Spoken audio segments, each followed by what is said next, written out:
Well, good afternoon, everyone. I'm Anita Bonds and happy to begin our Air Quality Committee meeting.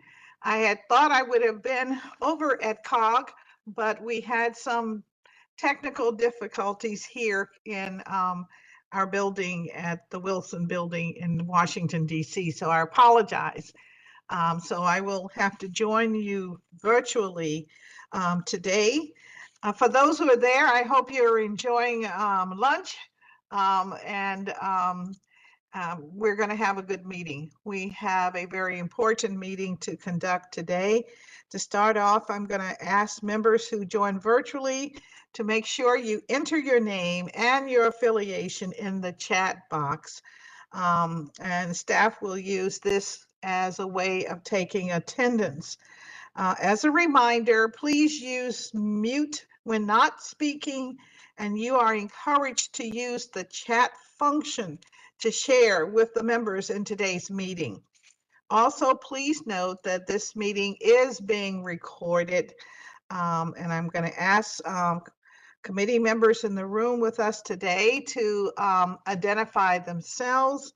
And so we will start with our first person who would like to identify themselves.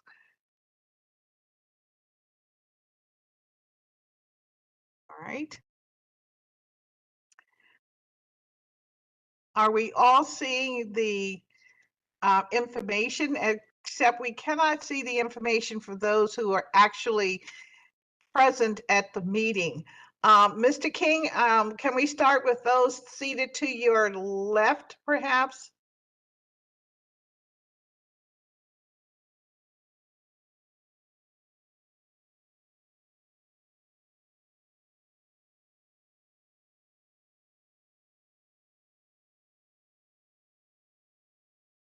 Staff.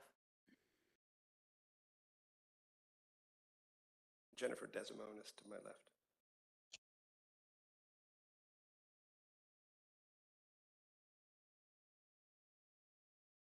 And I see Hannah from DOEE here in the district government. And I believe I saw Edwards from Montgomery County.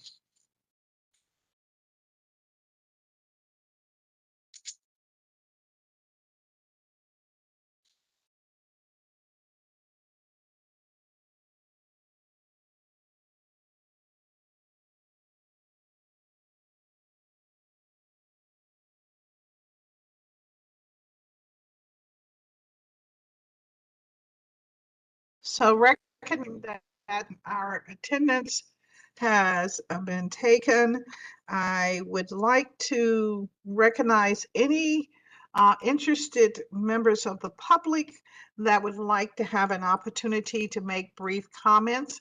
As you know, our meeting gives you 3 minutes. We're limited to 3 minutes comments from any member of the public. And I believe Mr. Tad Aburn is with us. He has testified before us previously. Mr. Aburn, are you with us?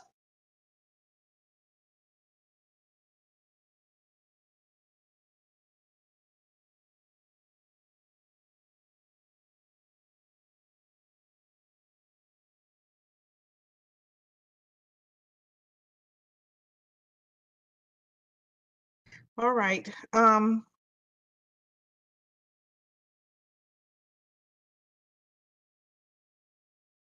Not hearing from Mr.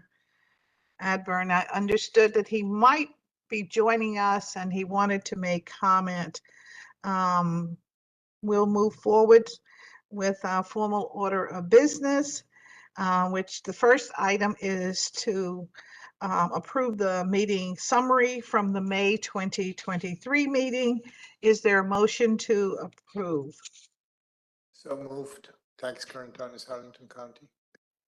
All right, is there a second?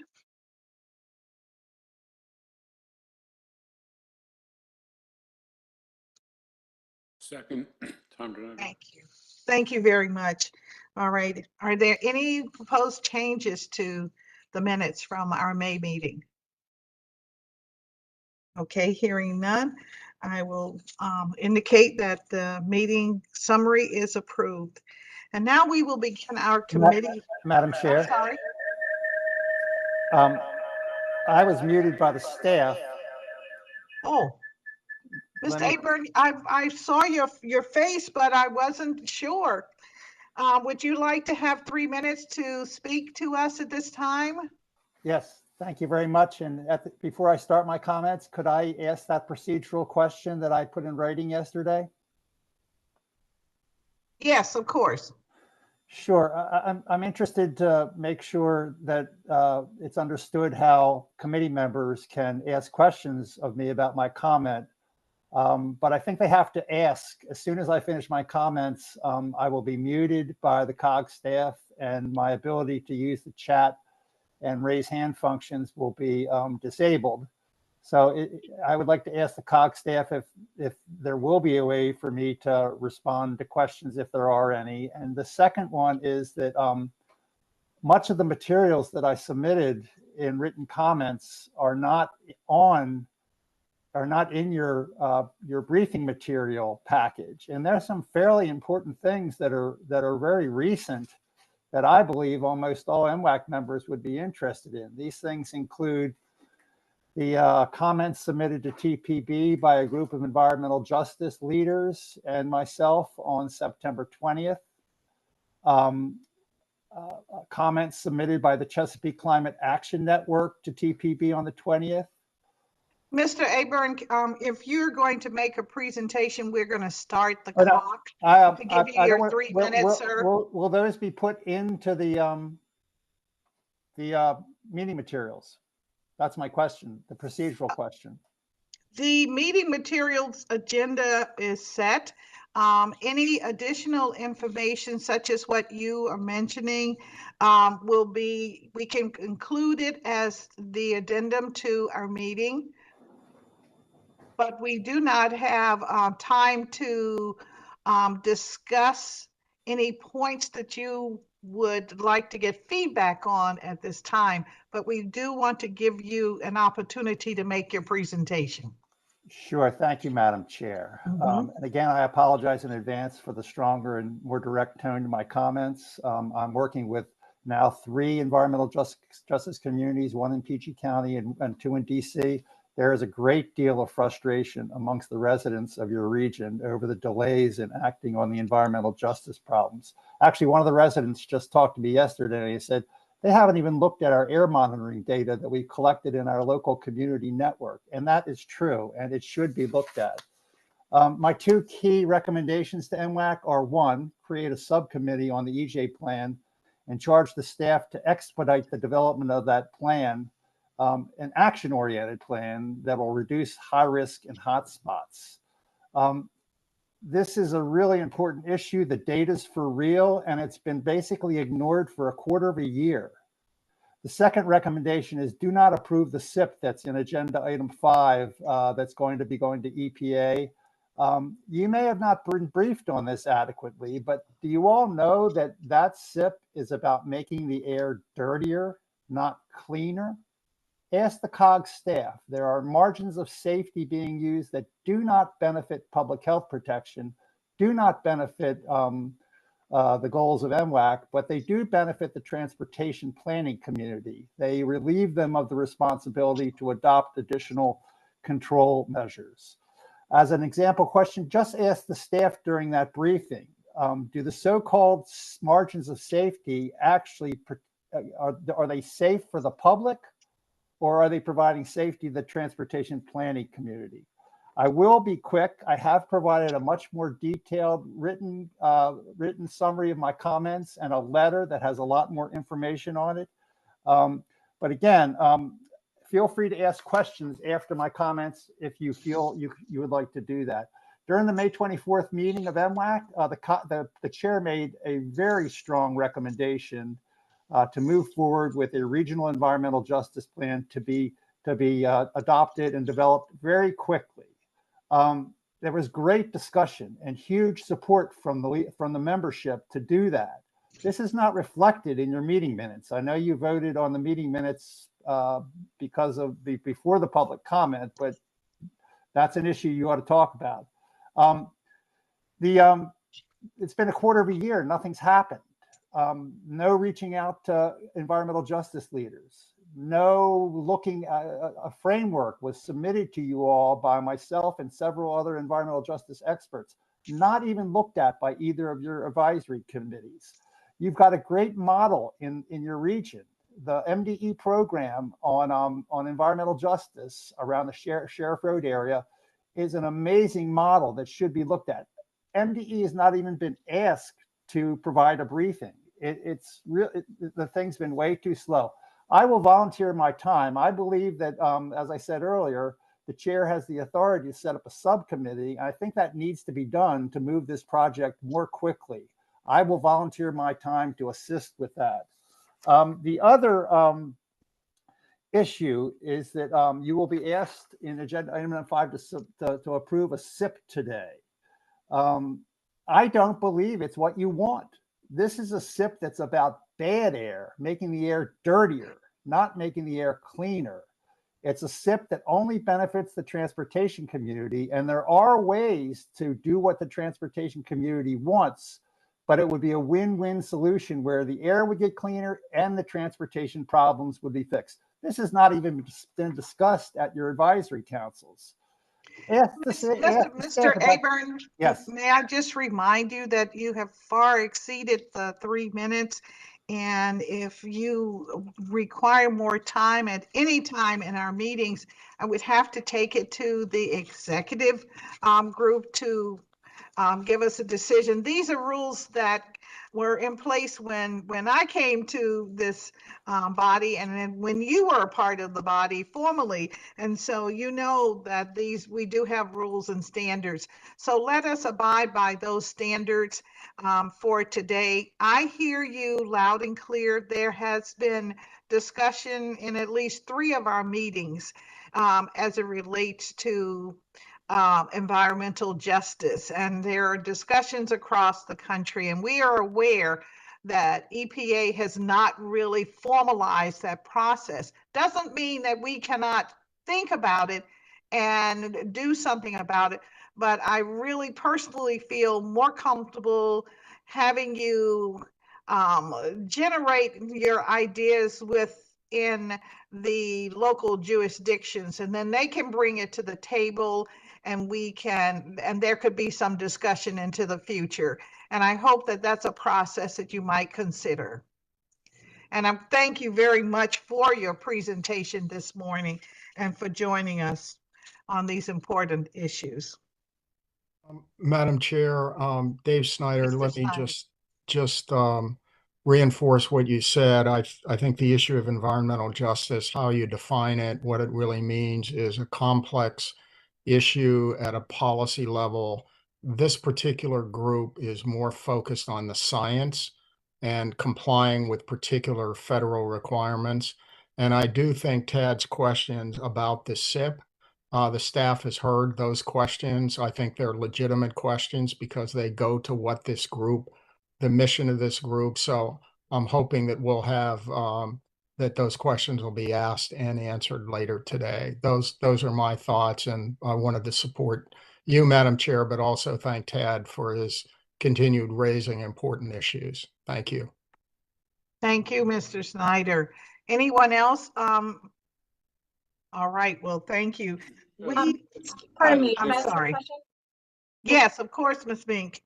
Thank you. Kristen Mink, Montgomery County.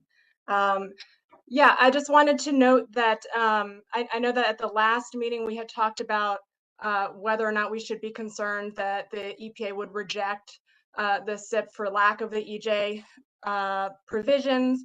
And I think there was a good conversation about that. And but I think that if I recall, that we did talk about the importance of us, as you just mentioned, the importance of us talking about these issues here, regardless of where exactly the EPA is in, in setting that particular standard. Which I think, again, there was some conversation about what that standard was or wasn't or is or isn't. But I would just note that, I think that as we think about EJ in conjunction with this, that is part of the science that we need to be taking into account. So noting that we need to, that we need to make progress on this, but also that I don't want to, exclude ourselves from the opportunity to have a regional plan to address some of these issues in a systemic way. With note, of course, that we want to be working on them locally also, but I want to make sure that we're at least entertaining the conversation to have a regional plan here. Thank you very much, Ms. Mink. We actually did say that we wanted to have an opportunity to look at it. And we also pointed out that currently there are no EPA standards that we can march on, but we certainly can march on these issues at the local level. So thank you very much for that. Madam Chair, Tom Denoga here. Yes. I want to support Ms. Mink's comments. I think she's totally correct. I also just want to make a note that I used to serve on MWAC many years ago, and Tad had been around forever then. And when he has concerns, I think we as a body need to take his concerns very seriously. So I definitely want to hear responses to that when we deal with the SIP. And frankly, I'm not opposed to seeing Tad put on the agenda in the future for a briefing. Thank you. All right, thank you. That sounds very positive in the direction we might be able to move in. Any other comments, or should we move forward with the committee reports? Okay, hearing none, we will move forward with committee reports. The Technical Advisory Committee. Tom, do you have new information you want to share with us or follow up on anything? Yeah, good afternoon, members of MWAC, Madam Chair. Briefly go through the latest MWAC or TAC meeting in September. We did hear from COG. First thing of order during that meeting, we did hear from COG on their preliminary plans and thoughts on addressing the EJ issues that have been discussed already.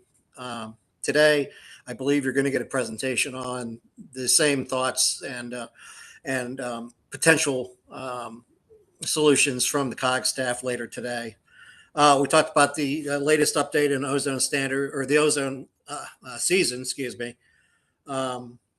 from COG staff. We talked a little bit about exceptional events. I don't know how much we've talked about this particular issue with MWAC, but there is some concern from the air quality folks in our departments about air quality issues or values in 2023 due to the Canadian fires that have had some influence on those values. So we talked a bit about that and what might be possibly done to address that influence. We then did talk about the 2008 ozone standard or ozone maintenance plan update. We have been in the process of developing response to comments, which included the substantial comments from Mr. Aburn.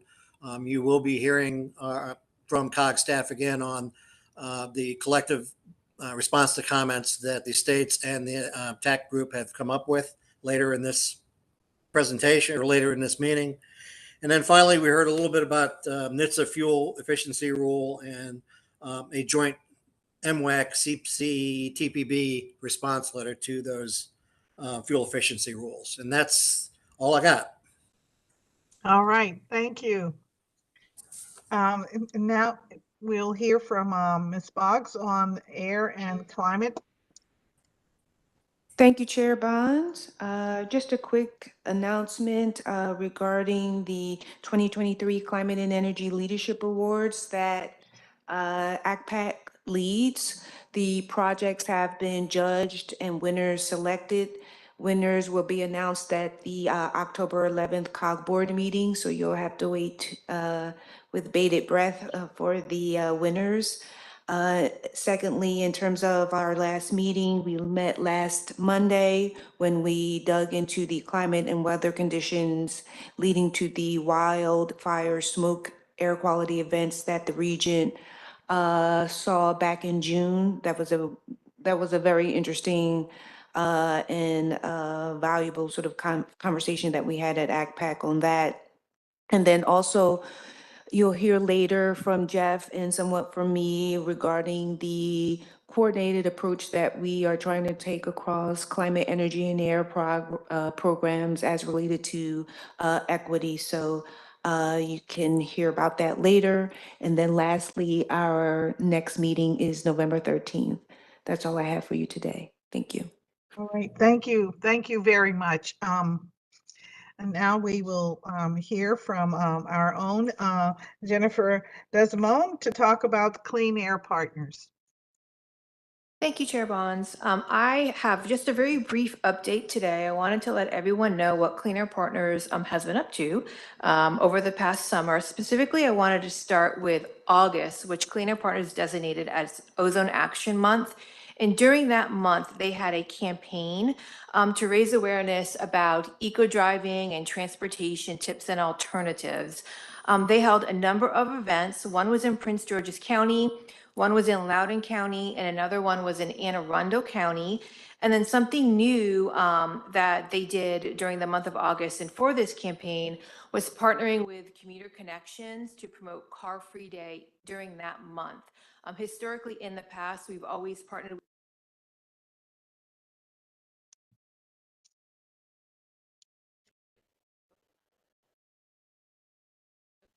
Jennifer, we may be missing your voice. Seems like your voice dropped off.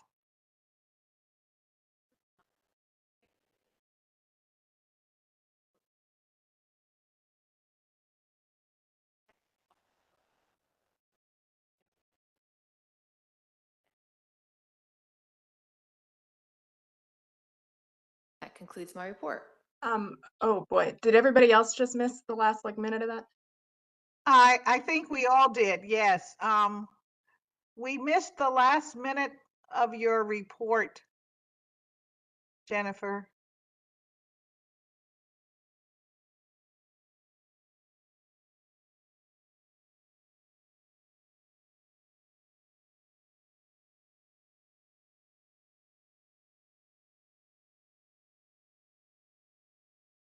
Can you hear us?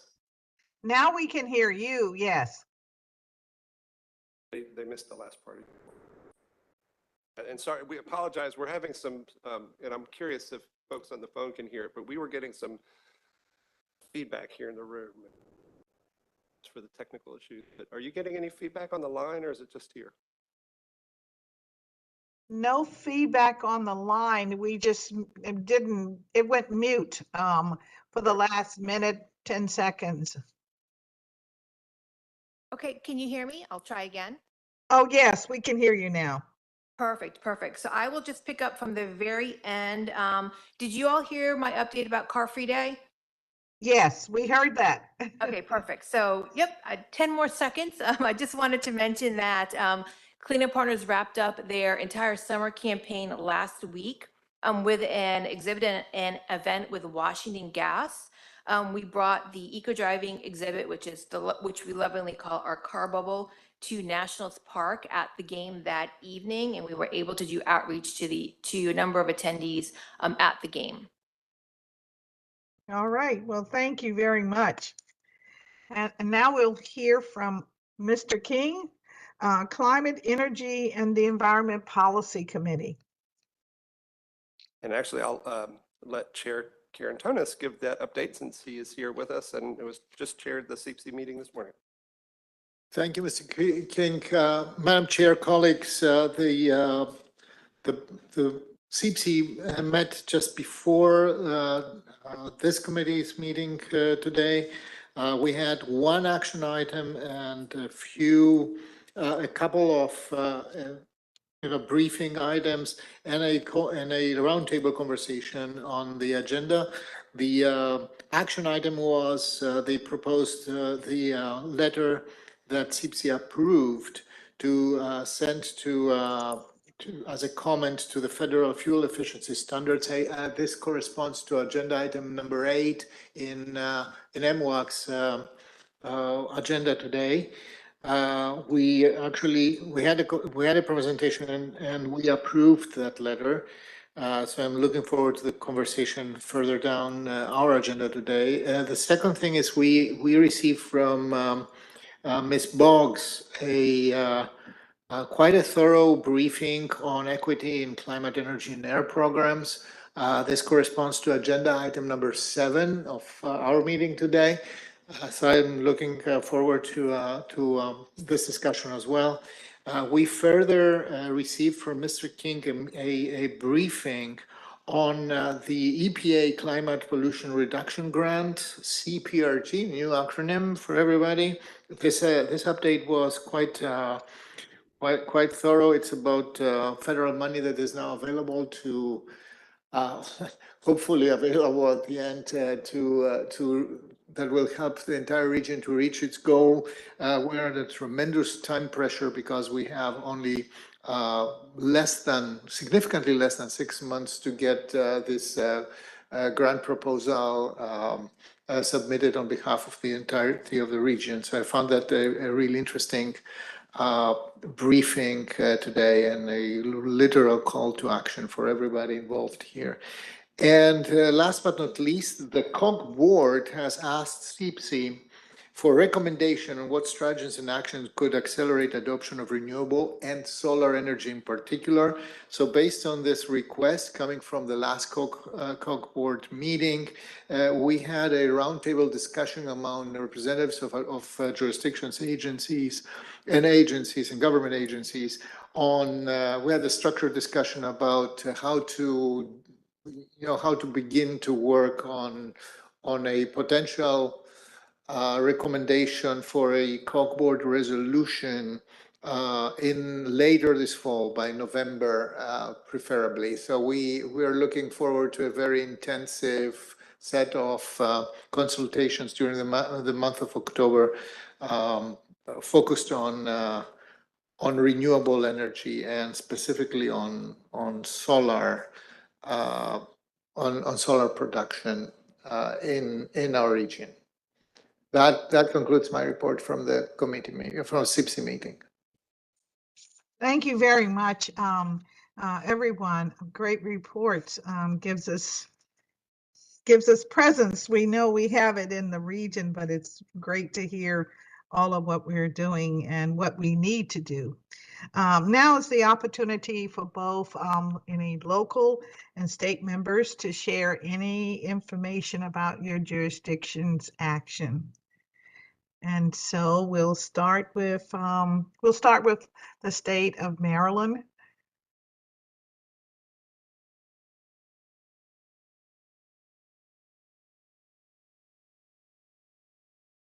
Anything you want to report? All right, Virginia. Yes, thank you again. I will just follow up quickly on the CPC report that Virginia and DEQ has also received a CPRG grant to do planning work, both priority and comprehensive climate action plans. We're also working closely with Richmond, Hampton Roads, and the DC area, which also got regional grants. So that work is just beginning, and it is very correct that we are really under the gun in terms of timing because we have very little time to get this first plan together. So we'll be working very hard to do that and identify projects that can mitigate climate and get us closer to the goal. Thank you. Thank you. District of Columbia. Yes, hi, Chair Bonds. I'll give a quick update from DOEE. Echoing what Tom said about the CPRG grants, we're working towards getting those moving as well. We've had a couple of regulatory updates just at DOEE. We finalized some new nuisance odor regulations that we're excited to get through, and visible emissions updates in response to EPA's SSM SIP call. So those regulatory updates are moving forward, and we're working on a hyperlocal monitoring pilot. We've had some data collect, and we're going to be we're doing some data analysis to get data out to the public on specific communities that we've piloted in the district. So that's my update. All right, thank you. I don't want to delay our meeting. I want us to try very much to stay on the agenda, and we are just 1 minute before we move to the next agenda item, but I'll ask again, is there any other part of our region that wants to share anything? Otherwise, we'll be right within the confines of our agenda. Yes, Ms. Meek. I'll give you a 10-second. Montgomery County, Maryland just passed a ban on gas-powered leaf blowers. Ban on sale starts July 2024. Ban on use starts 2025, and we'll have a rebate program that's paired with that. All right, thank you. Madam Chair, hi, Dave Snyder, City of Falls Church. Just two things. We've approved a public sector environmental plan and are near final stages of a community environmental plan. So we wanted to let folks know. Thank you. Thank you very much. And I want to move to the next item, but I must say that just from what we have shared with each other today and what we shared in our two previous meetings, it seems like it's very clear that while COG is our center of the universe regarding air quality, pollution control, et cetera, we also have the opportunity, at some point, we need to have the opportunity for the various jurisdictions to talk more so that we all understand what some of these programs and activities that we're engaged in. I know we're the science committee. I know we're the technical, to some degree, the technical arm, and we tend to spend our time looking over all of the plans and saying, okay, this is good, this is not so good, whatever it may be. But it is important that we understand that our community of COG is very active in so many ways. And there are things that we might want to share with each other that we can learn to do in another jurisdiction that isn't doing it. So just a thought, wanted to share that with you. I'm off my soapbox now. We are now to item 4, which is a nominating committee for the 2024 officers. And this is in preparation for the election of our officers. And the nominating committee is currently, the following members have agreed to participate. And that is Kirk McPike from the city of Alexandria, representing Virginia, and Shannon Moore from Frederick County, Maryland. And we also need a representative from the district. That's my home base.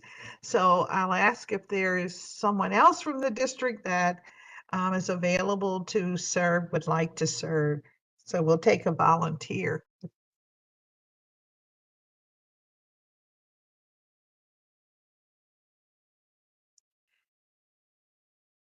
And of course, have no fear. The staff will follow up with the members in the coming weeks to schedule a call for the discussion so that this body, this nominating committee, can actually formulate an officers list, so we'll know where we're going, particularly as we have to have our committee chaired.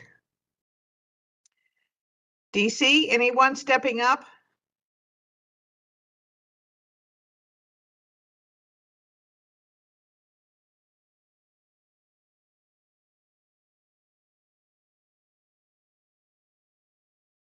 Well, Jennifer, I guess we're going to have to go into the bowels of air quality and find someone from the district. But I'll leave that up to you, and I'll help in any way that I can. Thank you, and I'll follow up with DC. All right, thank you so much. Okay, our next item is, of course, a discussion on the plan, and that's the 2008 ozone standard maintenance plan. And we're going to turn to Mr. Kumar to lead us in this discussion. And we hope that we will have an approved plan that we can forward. So, Mr. Sumar, I guess we'll turn the meeting over to you, and the floor is yours. Thank you, Madam Chair. Okay, so I'm going to be talking about the plan, the response to the comments that we received as part of the public hearing and comment processes that were conducted by the 3 jurisdictions. So can you get to the next slide, please? So just to give you a quick background that we are developing this update to the old 2008 ozone maintenance plan because we have a new EPA issued a new mobile model called MOOS 3.04, and that has replaced the old MOOS 2014A model, which was used to develop motor vehicle emission budgets for the 2008 ozone NOx. Since TPP conducted a preliminary analysis and they found that the new model produces a lot more NOx emissions compared to the old model, and that could pose an issue for demonstrating conformity, as the higher NOx emissions in the region would likely exceed the motor vehicle emission budgets. So for that reason, the region is developing this updated motor vehicle emission budgets in the old 2008 ozone maintenance plan. Next slide. So District Maryland, Virginia have all conducted their public hearing and comment processes, and they are all complete now. District and Virginia received comments, Maryland did not. We received public comments on mainly 3 issues, so I will discuss them and along with the proposed responses to those comments. The first group, main issue is the environmental justice, use of safety margins in motor vehicle emission budgets, and third issue is the public access to criteria pollutant and greenhouse gas emissions data that are developed as part of the conformity analysis. So now in the next 2 slides, we'll go one by one over these issues, and we will discuss the proposed response to those comments. Next slide. So starting with environmental justice, we received a comment that the current draft SIP does not include any requirements to ensure that the implementation of control measures that are in the SIP will not create any environmental justice issues or will make the existing problems worse. So that was the main comment. We can go to the next slide. So the COG staff and the state agencies work together to develop a proposed response to these comments. There are 4 parts to this response. The first part, which you're seeing in this slide, is a kind of regional response which is relevant for all 3 jurisdictions. And then the rest 3 is specific to each of the jurisdictions. So starting with the regional response, the MWAQC and the state agencies, when we are developing those, the current plan update, we reviewed and followed all the EPA approved technical guidance, which are available as of now for developing SIP revisions. You know that EPA hasn't established any technical guidance specifically to address or incorporate the EJ issues into the SIPs. However, the commenter made a comment in his and referred to a document called EPA Legal Tools to Advanced Environmental Justice that's published by EPA. And that document offers a wide array of opportunities and also discusses EPA's legal authorities to advance EJ issues. However, the document itself says that it is not intended to prescribe when and how the agency should undertake a specific action. So basically, this document just lists a number of possible options, which for how EPA and states can incorporate those EJ issues in their quality planning goals. But there is no specific guidance available as of now. So in that absence of the guidance, staff will continue to monitor any publication of any particular specific SIP guidance that may come across and that relates to how this EJ could be included in the SIPs. So we'll be monitoring that closely. So that's the first part. The second part, we are going to discuss the state-specific response that each of the individual states has provided to us. So I'm starting with Maryland. So MDs, as far as MD is concerned, it is prioritizing the EJ issues through multiple voluntary initiatives related to air quality in the state. Is currently working on projects in Cheverly, Turner Station, and Curtis Bay. And those projects specifically relate to the hyperlocal air monitoring in those areas, collaborating with the communities, like holding conference calls and sharing data, collaborating with universities, then conducting some targeted inspections from compliance officers and meeting with emission sources. Curtis Bay project also include a rolling laboratory called NOAA's ARC, which is operated by Maryland University. And then furthermore, MDs will be tracking developments from EPA and evaluate any EJ tools that will be available to improve any EJ related processes. Next slide, please. Next in Virginia. So the Virginia DEQ is committed to incorporating the principles of EJ in its policies and practices by enhancing the public participation in regulatory, permitting, and compliance processes.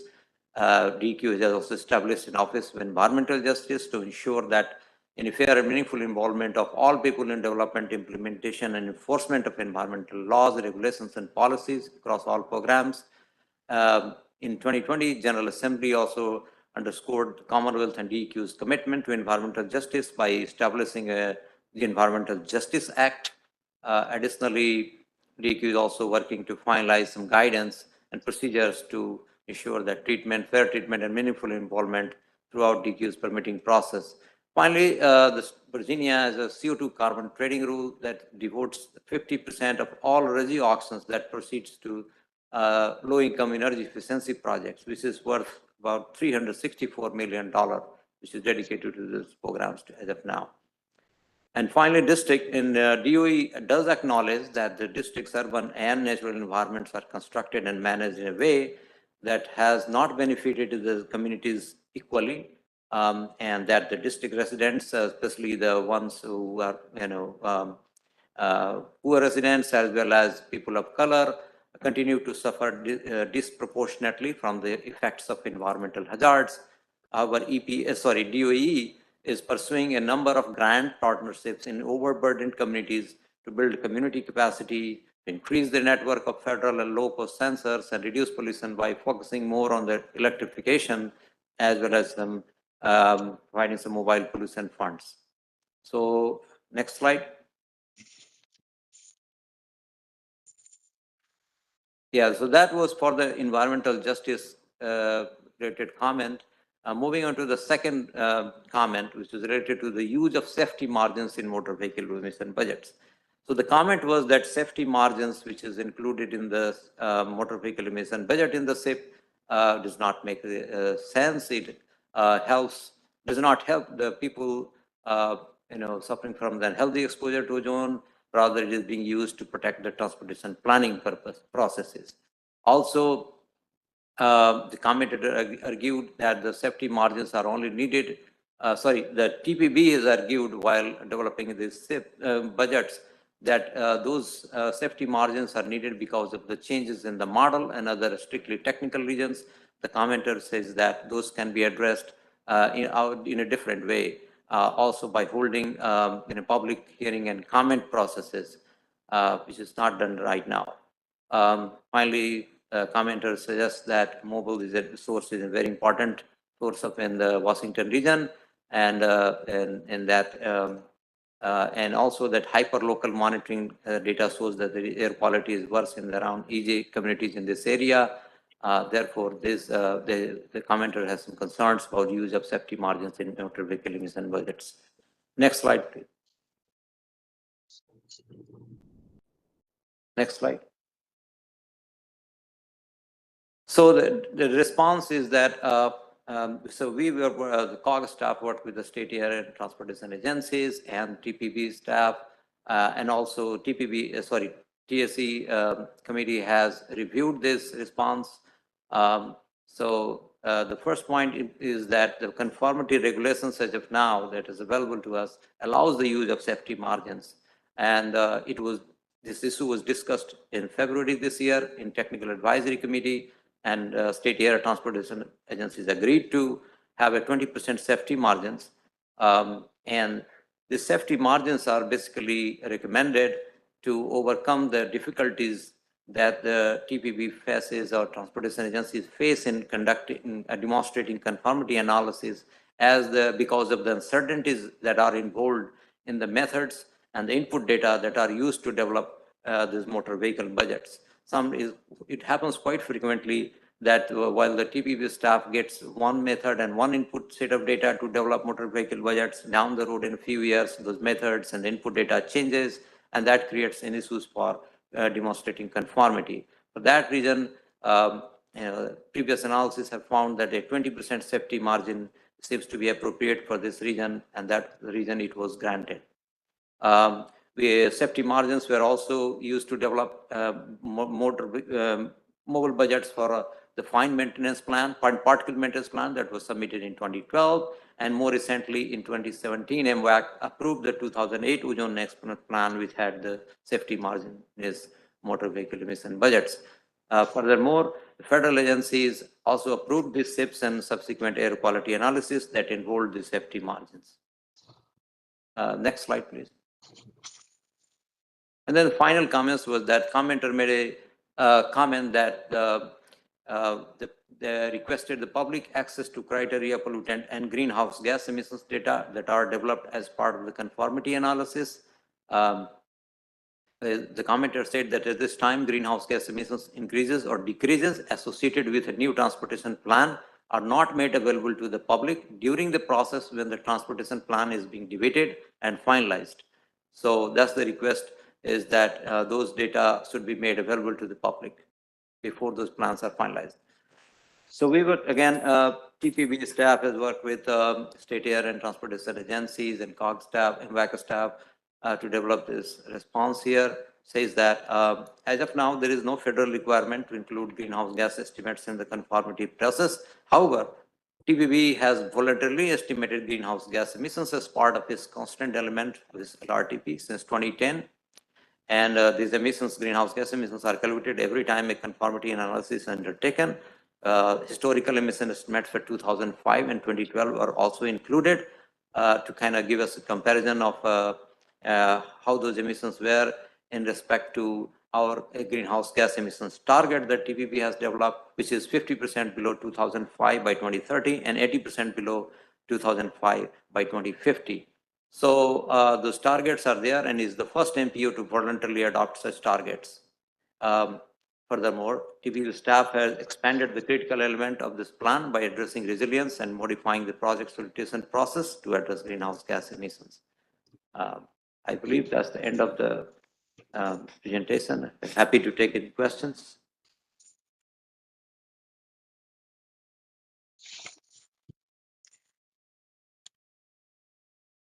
I see Ms. Mink, you have a question. Please go ahead. Thank you. I just wanted to clarify around the response to the comment about environmental justice. It states that that EPA legal tools to advance environmental justice identifies a wide array of opportunities and EPA's legal authorities to advance. However, it's not intended to prescribe when and how the agency should undertake specific actions. My understanding of that would be that they're not prescribing, that they've provided us a range here for us to use our regional sensibilities to determine which are the best tools that we should use to make the most progress that we can. And that's why that they're not prescribing. Are we interpreting they're not prescribing it as meaning that we should not take any of those actions right now? So as far as based on my review of that document, if the document talks about environmental justice issues and how their different options could be taken and measures could be taken to advance the EA issues. But however, the document is not a technical guidance. It lacks specifics on how those issues could be included as part of the SIP. It does, however, talks about incorporating EJ issues outside of the SIP plan. But however, how those options could be included in as part of the SIP, SIP being a legal document, and there are some specifics involved there. And when the staff or states are developing this SIP, they have to stick to those guidelines. So in absence of those specific guidelines, which is usually published in this part of technical guidance, which EPA hasn't done that yet, the document the commentator referred and which you referred, the legal tools to advance, that remains is a kind of a guidelines, and lots of those options which are in those guidelines can be addressed outside of the SIP. So that's how we look at it. Okay. Yeah, I'm wondering because I think that as a body, we want to be doing the most possible, right? Not the least possible. And so my question is, is this preventing us from doing more? Could we be doing more here to address EJ issues? Do we have, legal counsel who can advise us on how we could do, have on some implementation here? Could Tad unmute and comment on this question?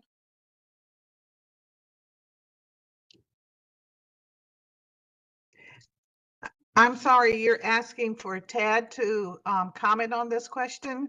Right, because I feel like the comments that he's given is in conflict with my understanding of what we're discussing now, and so I wonder if we can unmute him. Ms. Meek and Ms. Meek, I agree. We want to hear from him, but I don't know that this body can hear from him. We're in the formal part of our program where we have a document before us to approve. And I'm not sure that we can have a guest speaker to comment on a document, given that the time for a guest speaker has passed. And I'm not trying to slow us down. I mean, we all care about environmental justice, and I must care, given the comments that have been made about the District of Columbia. That's not where I'm coming from. I'm just thinking, if we're going to have a procedure, then we really should stick by it. If we want to change the procedure, I would certainly recommend that be taken up by the executive committee so that we're all in sync with what and how we're going to proceed. Right now, I'd like for us to hear from the members of this committee exclusively, because this is a very important report. But I hear your sentiments and you've expressed them.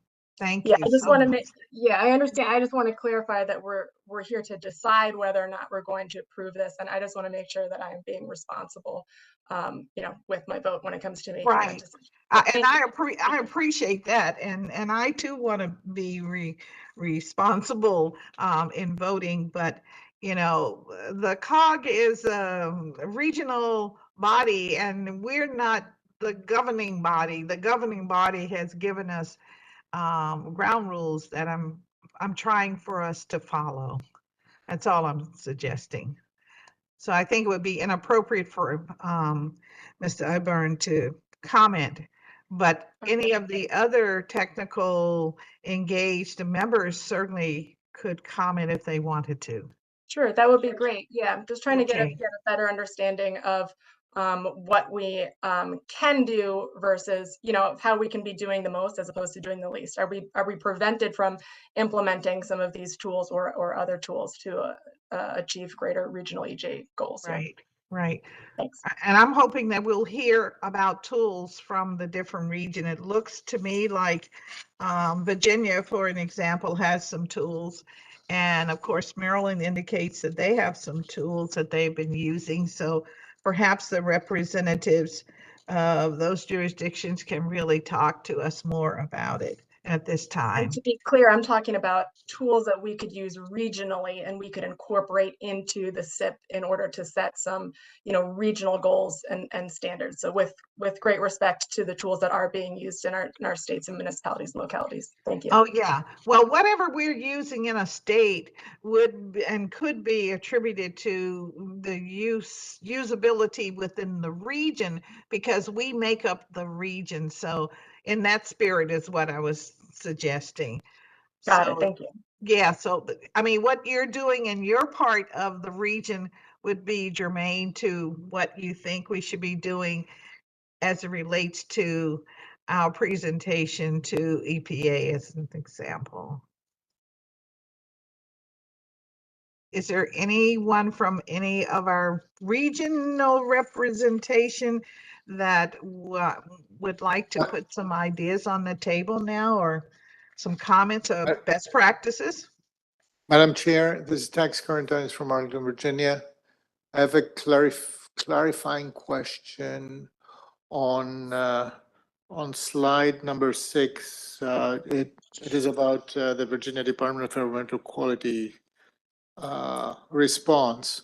Can I, for 2 minutes, have the floor? Oh, yes, please. Thank you. So so first of all, I have to say I'm very encouraged to see the response from the Virginia Department of Environmental Quality. The final phrase states that the department still says that 50% of the proceeds of the regional green gas emissions interchange, the RGGI proceeds, are indeed dedicated or earmarked for low-income energy efficiency projects, which is indeed a component of what I understand as practical approaches to environmental environmental justice. The problem with that, I mean, my question to that is, the current administration, the governor and his administration, desire to remove Virginia from the exchange, from RGGI. Is that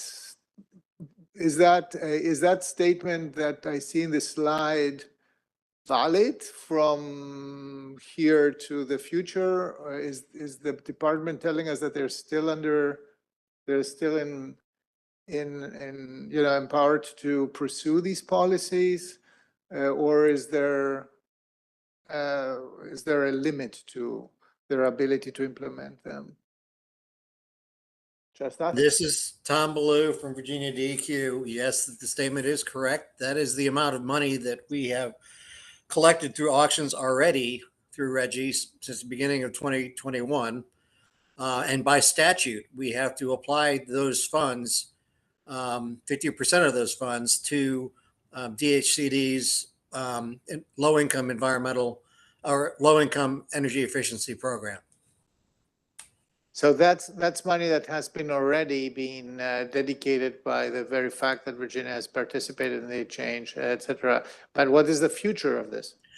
Well, the future is that we have promulgated a repeal regulation so that at the end of this year, we will no longer be participating in RGGI. However, that does not change the amount of money that's been collected thus far. Okay, thank you. Thanks for this clarification. All right, and thank you very much. Ms. Mink, we're getting there. We're getting there. We're understanding what is going on. Anyone else? Maybe from Maryland? Madam Chair, Yes. Tom Denoga, Prince George's County. I have a different set of questions. I don't understand the math and the implications. So the safety margins for the motor vehicle, mobile budgets, I don't understand what a safety margin is. I don't understand what 20% of a safety margin is, or safety margin of 20% is.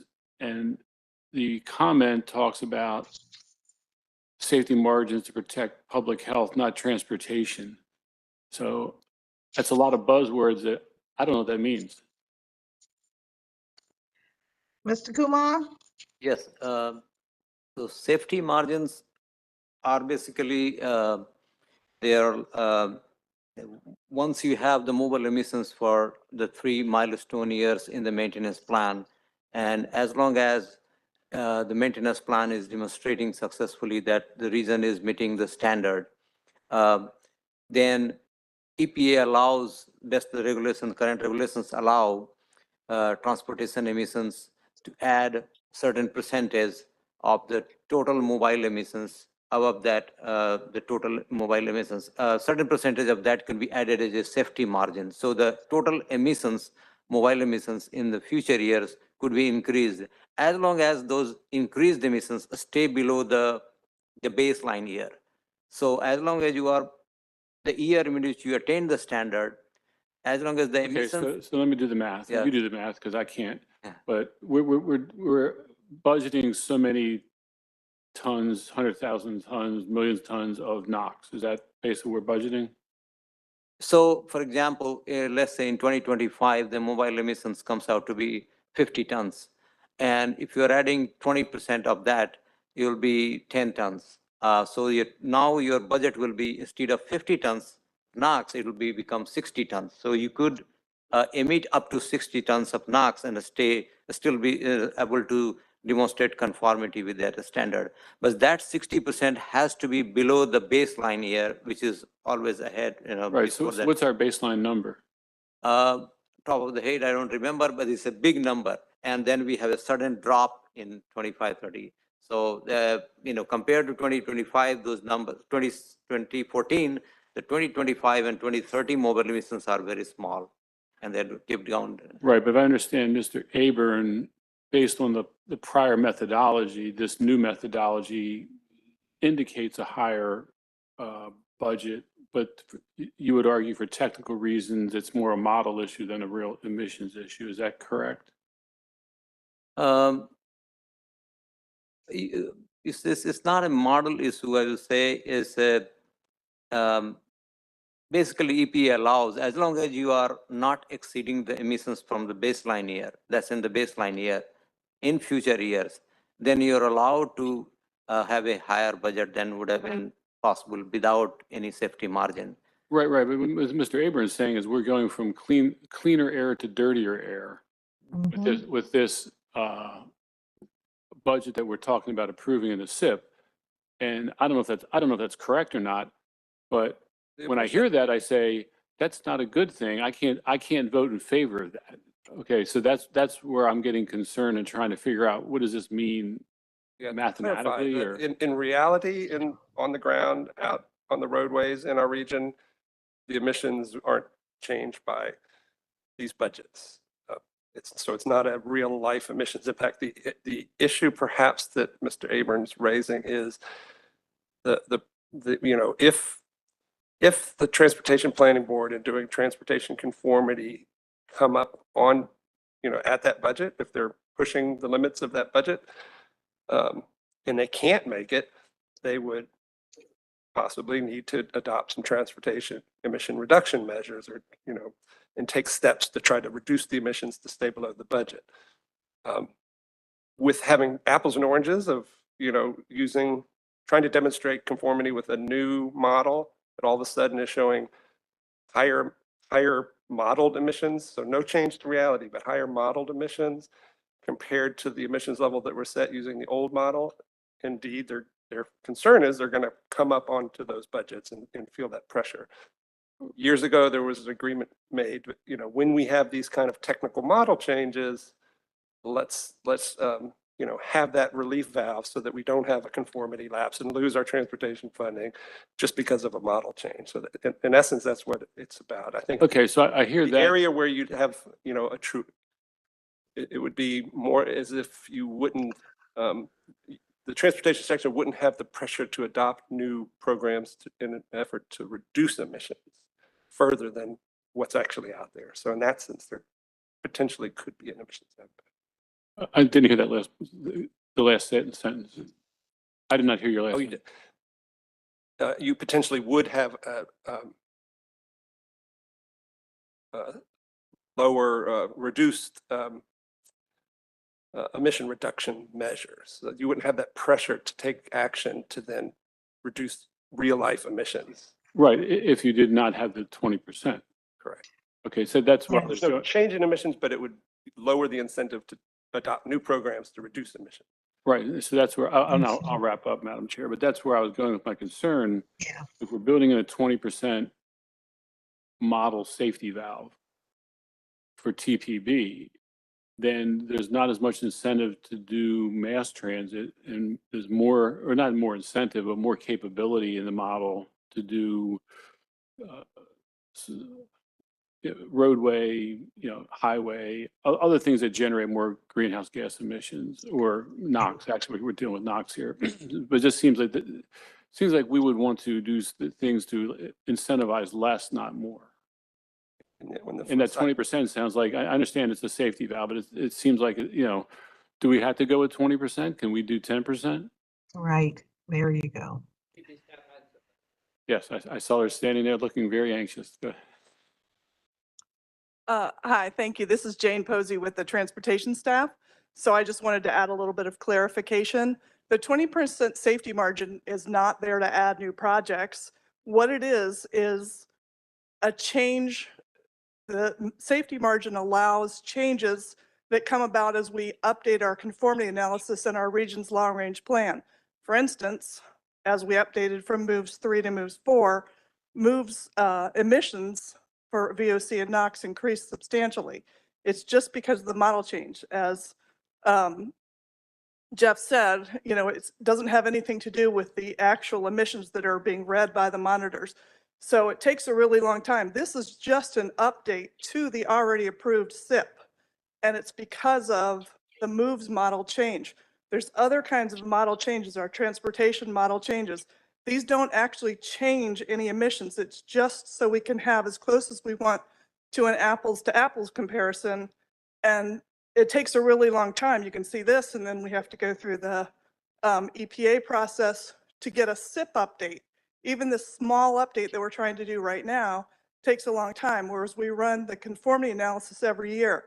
The implications of not having this SIP update is that we could have a severe delay in our long-range transportation plan, and which we need to update in the next year or so. And we would not be able to move forward with that and get federal funding for our region. So the safety margin is to allow for changes to modeling and that sort of thing in the future, not to add, not to give the ability to add additional roadway projects. I get it. It's a modeling issue. My only concern is when you have the 20% safety valve, it doesn't incentivize you if it turns out that the real life turns out different. I'll let it go. I appreciate the time that I've taken up to ask these questions. Okay, if I could just add that maybe with this group, we could give a presentation that we've given in the past that would explain some of that and show where we got the 20% from in the past. There were work that was done to get that specific number.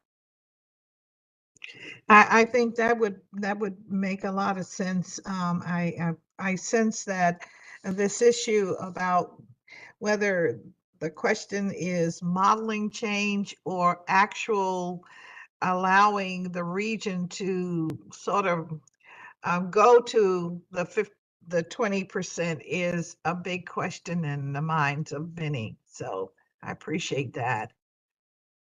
And we'd like to take that as a recommendation, Ms. Posey.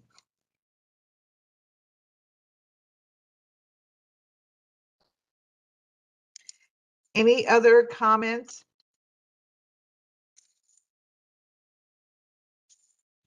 All right, well, this is a opportunity for us to move forward on this plan and submit it forward.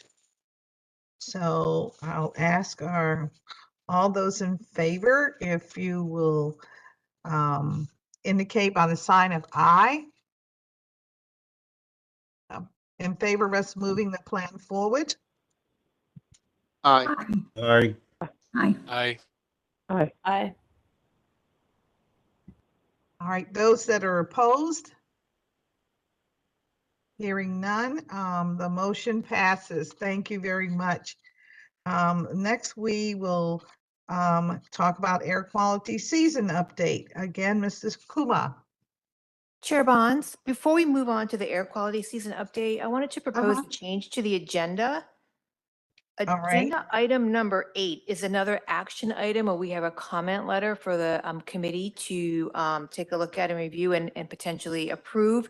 Could we move that up so we can get that action item off our plate and then do updates after? We can. I'll ask the body if they will approve moving number 8 to position number 6 on our agenda. All in favor indicate sign of aye. Aye. Aye. Aye. Opposed? Okay, hearing none. Number 8 now becomes number 6 on our agenda. And please proceed, Mr. Masters.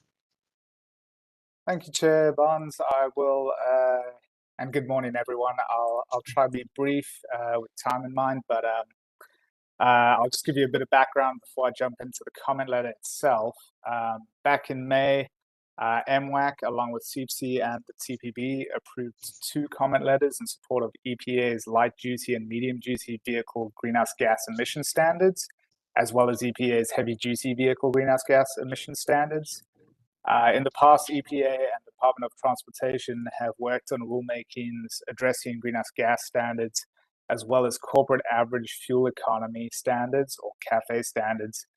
Usually they've done those together for the last few years.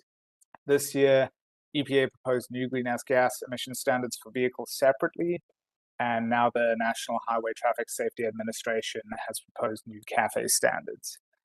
So this comment letter is obviously focused on the CAFE standards. So on July 28th, the National Highway Traffic Safety Administration announced a new proposal for model years 2027 through 2032 CAFE standards. That's for passenger vehicles and light trucks, and also model years 2030 to 2035 heavy-duty pickup trucks and vans vehicle fuel efficiency improvement program standards. So basically, the proposed rule was published in the Federal Register on August 17th, and the National Highway Traffic Safety Administration currently projects that the proposed standards would require an industry fleet-wide average for passenger cars and light trucks of roughly 58 miles per gallon in model year 2032, and an industry fleet-wide average of roughly 2.6 gallons per 100 miles for heavy-duty vehicles by model year 2038, in model year 2038. So comments on the proposed rule are due by October 16th, and there's also going to be a virtual public hearing tomorrow, that's September 28th. And just a quick bit of background about the comment letter. TPB's steering committee has approved it, so TPB has given the thumbs up for this. MWAQC has seen this previously. Those of you on TAC will have approved this prior to this meeting, so now it's obviously in front of you all for the full committee approval. And this was also approved by CPC just a few hours ago today. So I'll share my screen in a sec. Let me bring that up. One moment, please. Okay. So this is the comment letter. Much like a lot of COG's comment letters, we follow a pretty specific format that a lot of you will be familiar with. And especially if those of you had seen the May letter to the EPA on the greenhouse gas emission standards, this follows that template pretty closely. The first paragraph is just stating our support for these CAFE standards. The second paragraph is introducing MWAC, the TPB, and CPC. This third paragraph here is just stating the need for these federal programs. And there's also an equity piece in there about how these types of programs have an impact on underserved communities in our region, especially with regards to air pollution and climate change related health impacts. We then go on in the top of the second page to discuss just the impact on national ambient air quality standards. So looking at criteria pollutants like nitrogen oxide and particulate matter, PM 2.5. And I want to draw everyone's attention to the following 2 paragraphs. This is, I think, probably the most kind of in the weeds data related paragraphs where we address specific items in the proposed rulemaking. So we kind of state here that the National Highway Traffic Safety Administration estimates that strengthening these standards will result in modest increases in NOx and PM 2.5 emissions in 2035. And then the data also shows, or the forecast at least showed, that there will be decreases in NOx and PM 2.5 emissions in 2050. So those long-term emission decreases are obviously something that our committee would support. And we also just draw attention to the fact that the increase in 2035, which is less than a 1% relative to the 2035 no action alternative, this is really due to forecasted higher electricity production by fossil fueled power plants. And that's for charging additional electric vehicles in the fleet. So we kind of draw attention to that as well for the short-term increases in NOx and PM 2.5, and then also urge the National Highway Traffic Safety Administration to work closely with EPA, other federal, regional, and state partners to implement additional strategies to reduce emissions in the power sector. So that's kind of an aside, but the long-term impacts are decreases in NOx and PM 2.5. So that's really what this paragraph is about. And then the next one is more focused on the decreases in fuel consumption. So there'll be a 34% decrease in fuel consumption for passenger car and light truck fuel consumption. That's between 2022 and 2050. And also a 1.9% reduction for heavy duty vehicles for the same time period. So obviously that has impacts on our greenhouse gas emission goals for the region, and also does impact NOx and PM 2.5 emissions. We end off by just restating our support for the proposed rulemaking and the importance of these federal control programs. And you know, upon approval, this will be signed off by the chairs of all three. Obviously, CPC and TPB's chairs have signed off on this already, and we will be hopefully submitting this by the end of the week if approved. Otherwise, very happy to hear any suggestions or additions. So I'll open it up for any questions or additional comments now, and thank you very much for your time. Thank you very much for your presentation. And as you were explaining the two important paragraphs, it brought to mind our previous conversation about why the 20% that Ms. Posey is going to talk more about it another meeting, but I see the correlation, and thank you very much for that.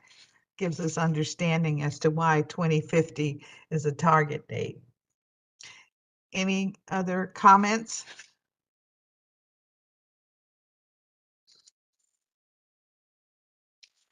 Well, at this time, I believe Shannon Moore has. Oh, I'm so comment. sorry. Let me. Yes. Yes, you have the floor. Thanks. For some reason, I couldn't unmute myself until now. All right. I just had a quick question about the growth of the data center industry. You had mentioned the methane gas plant that was created for the data center industry in Loudoun County.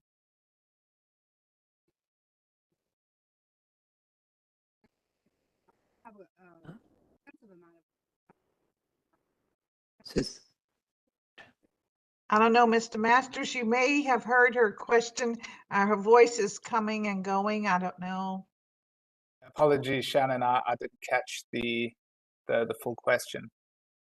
Okay, can you hear me now? That's a bit better, yeah. I'm not sure what's going on there. My question is about the growth of the data center industry and the impacts to power generation and emissions. We have the plant that was created in Loudoun County in order to address their power needs, and we have that expansion coming over into Maryland, and we anticipate a significant amount of growth in that sector. So as it relates to this comment letter, we haven't really addressed that item, but yeah, there certainly has been a really big spike in energy consumption, both particularly electricity consumption due to the data center expansion in Northern Virginia.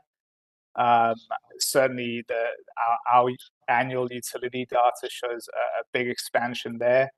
But I don't think I can comment directly relating to any natural. I don't know if any folks in the room have additional information on that, but yeah, I can connect online regarding some of the costs that events are growing have.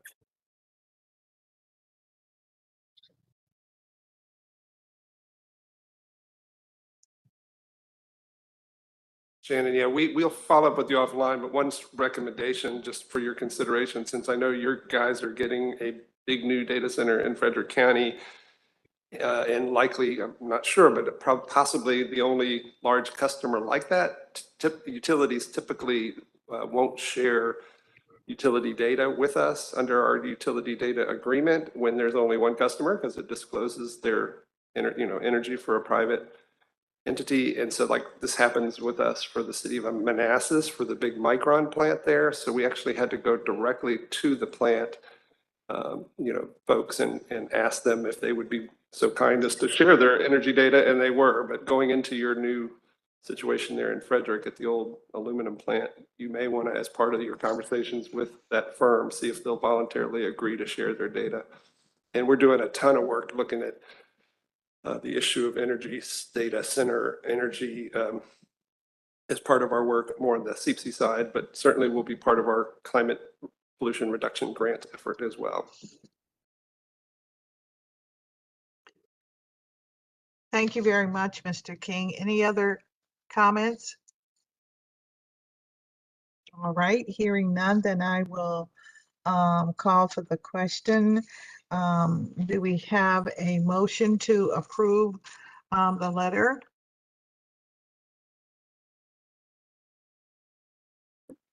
So moved, Madam Chair. Tax current owners, Arlington County.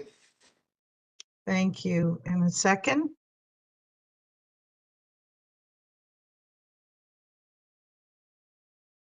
Tom Dernoga has raised his hand here in the room, so you have a second from All right, Tom Dernoga. thank you. Thank you very much. Is there any further discussion? Now that we have a motion on the floor? All right, I see Laura Ann. Laura Ann, I see your yellow hand up. Please go ahead. Thank you. I thought, are we about to vote on this item? I just wanted to. Yes, we have a motion on the floor. Yes. Okay, yes, I just wanted to vote in the affirmative. I wanted to All right. and on the next item. Thank you. All right, thank you very much. All those in favor of our motion that's on the floor, indicate with the sign, indicate by saying aye. Aye. Aye. Aye. Aye. Aye. Those opposed? Okay, we can report a unanimous support. The motion passes. Thank you very much. And I know we're very close to running out of our allotted time, but we'll go back to the item, which is the air quality season update, and then very quickly into the equity environmental justice report. And so, Mr. Sumar, you're on again to talk about air quality season update. Thank you, Madam Chair. I'll be real quick. Go to the next slide, please. So I will just give you a quick, some important points that, the key points that we have, that we came across in this region. We have serious incidences of the ozone standard this year, and that's particularly due to the smoke that traveled to our region from the Canadian wildfires. As a result, our design value, which is based on 3 years consecutive years of data, and which EPA uses to evaluate the attainment status of area with respect to Neproton standard, will show that the region has gone back to violating the ozone standard once this data becomes final in May next year. Fortunately, EPA has a process. It's called exceptional event exemption request process, whereby states can request to exclude those high ozone values from the data set, so that the design value parameter will come down. It will show attainment of the NOx. Next slide, please. So this slide shows trend in the ozone accidents day. You can see we made pretty progress since late 90s until now. But as you can see in the last year, this year's data in 2023, we had total of 15 accidents, 14 of them in code orange and 1 of them in code red. So this is quite different than what we have been seeing in the past few years. Next slide, please. This chart shows the 8-hour average ozone in parts per billion from March until early September. As you can see, I have circled some of the dates and the corresponding ozone concentrations, and reason we believe that those 5 dates that are circled here are where then when the ozone levels were significantly impacted by the smoke coming from generated by the Canadian wildfires. We will be in the next slide. So this is the design value trend. As again, I say, this is a very important parameter and is used by EPA to evaluate an area's attainment status. As you can see, we pretty good progress until we hit 2015 when it kind of became stabilized. We were supposed to attain in 2020 because we were designated initially as a marginal non-attainment area, but we did not attain the standard by 2020. We did attain next year in 2021. And we kept making progress even next year when we dipped down to 67 parts per billion. But again, best because of those excessive smoke, our ozone levels went up and we are back into non-attainment again this year. Next slide, please. So just to give you a quick visual of how the smoke looked like on June 29th, which was worst when we had a very high ozone levels for both ozone and PM 2.5, which resulted in code orange for both pollutants. As you can see, those red triangles show the location of those wildfires. For us, the fire that was going on in Quebec region in Canada is very important because the winds was coming from that area, which you can see in the bottom right slide here. As you can see, there are 3 lines there in different colors, which show the path of the wind at different levels or different height of in the air. As you can see, they're all coming from northwest, and if you extend, this is a 24-hour wind path, but if you extend it to 4872, you will see those trajectories go back to the Quebec region in Canada, where the wildfire was generating lots of smoke and throwing lots of PM 2.5, which you can see being recorded. Our monitors here in the dark red circles. Sometimes you will see monitors were recording 150 plus microgram per cubic meter. And as a result of that, in June 29th, we had code rate for both ozone and PM 2.5. Next slide, please. So as I said, fortunately, we have a process where the states can demonstrate that because of those high smokes, we had some high ozone and PM 2.5 levels at monitors, and that basically allowed the monitors design value to go above the NOx. However, the states can come up with that analysis, which is just started now, and the states are shooting for by April next year to finish that analysis and send it to EPA to request to exclude those high ozone and PM 2.5 value from design value calculations, which will show that the region is back into attainment again. Next slide. So we have picked up the 5 dates on June 29, June 1, 2, and July 17, 18. These are the dates where we see very high smoke levels, and a lot of monitors exceeded those days. So if we can just exclude the June 29th, which is, and as well as some other days, then we will be back into attainment again, based on the, the modified design value. Next slide, please. So this is just chart shows you, table shows you what will be the effect if the June 29 data is excluded from design value calculations. As you can see, we picked up 3 monitors which are typically show the highest design value in this area. So in the second column, you can see the draft design value. The only monitor which is above the NOx right now is Macmillan monitor in DC, 71 parts per billion. The rest 2 are a couple of 1 pp below the standard, but nevertheless, they are so close, so we included that in this analysis. So this shows you that the third column, which shows what happens if the design value, if the June 29 data is excluded, well, we will see all 3 monitors will come back into attainment. And if we keep getting exemptions for June 29, 17, July 17 and 18, June 1, there is no change in design value. But once we get the exemptions for June 2nd, then all the design value again went down by 1 ppb, goes down by 1 ppb, which is 69 for Macmillan and 67 for the 2 monitors. And that will give us not only back into attainment again, but it will also give us some cushion to deal with the potentially future higher, tougher ozone standard once EPA comes up with that. Next slide. Yes. To just conclude, we saw that this year the design value shows the violation of the 2015 ozone standard. But however, there is a good chance that we can get exemption from EPA for all the 5 dates when we're significantly impacted by smoke. And once that happens, the design value will come down below the current ozone standard and also provide some cushion for potentially future tougher ozone standard that will be probably coming in future years. So that's what I have. Thank you. Thank you very much. Thank you very much for your presentation.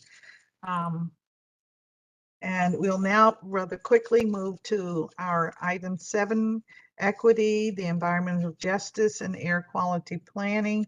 I'll ask Mr. King and Ms. Boggs if they want to present the findings, but as we all know that we're a part of the May meeting, we indicated that there was some interest in this, and so it is being presented to us for our consumption today. So take it away, Mr. King and Ms. Boggs. Thank you very much. So correct, in May, as you recall, this audit committee took action and directed staff to modify the work program and budget, specifically to add as an objective of the work plan to include a racial equity lens across all work activities. You also passed a resolution when you were approving the maintenance plan motor vehicle budgets, which you took action on earlier in this meeting. The resolution was to handle this EJ piece as a separate document. And so based on that direction, we as staff spent quite a bit of time in the preceding months, particularly to address the notion that, this work isn't being done in a vacuum, so that MWAC is obviously quite interested in it, but it is a priority of TPB, the COG board, CPC, your Air and Climate Public Advisory Committee. So we thought about kind of our proposed approach and response to this directive in light of those other initiatives. Particularly, you should know that prior to that May action, there was already an action directing the Air and Climate Public Advisory Committee, AgPAC, to update its 2017 EJ toolkit. So we had started on that work, but upon the May meeting action, kind of paused that to reassess a little bit our approach. In addition, there's a new driver of our interest in this, and that is the new Climate Pollution Reduction Grant Program. That is going to be a big initiative in the next several months, and in terms of a preliminary plan that we need to develop and submit to EPA in March of 2024, and then a more comprehensive in 2025. As part of that entire grant program, there is a mandatory component, mandatory requirement on us to do a very significant amount of community engagement, particularly on yet a new acronym, LIDAC, Low Income Disadvantaged Communities. So we'll need to have engagement with LIDAC communities and demonstrate that the benefits of this new plan and hopefully implementation flows to those communities. To support the EJ toolkit, and I'll let Leah speak to this in a minute, the staff had started work on a statement of work to hire a consulting firm to help with that process.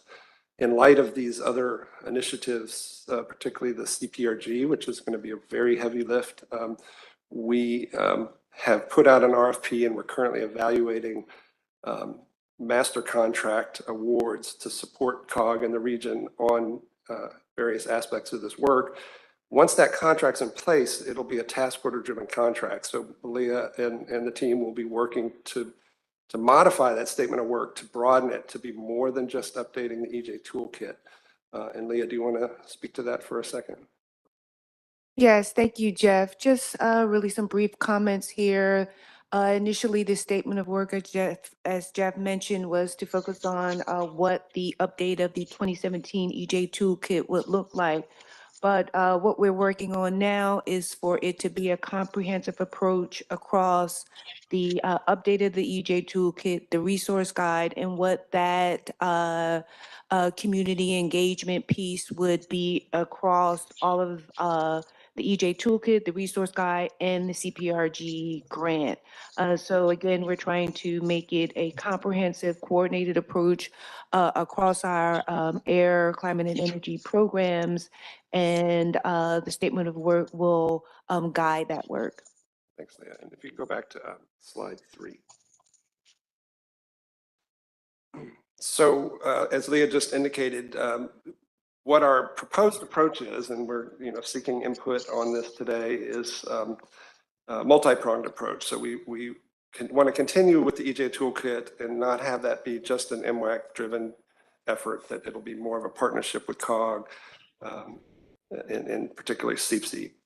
We mentioned the CPRG piece, and so that also will involve working closely with COG on the engagement piece. The new piece here that we're proposing is this resource guide, and that would be, again, a joint exercise of COG and MWAC.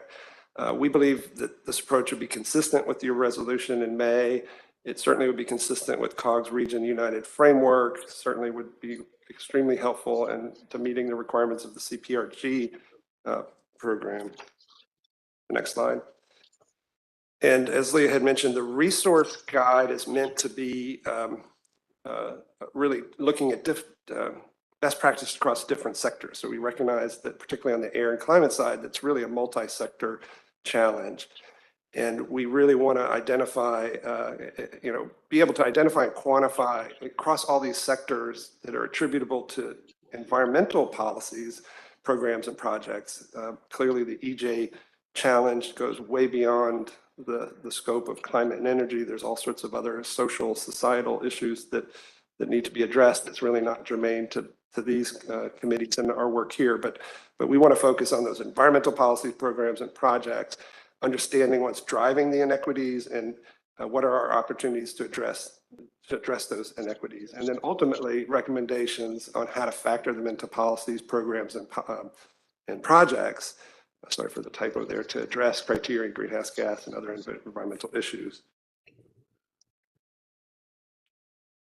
So we really, one of the things we intend to do, and I noticed in the comment response to reference to MDE and some of the work going on in Maryland.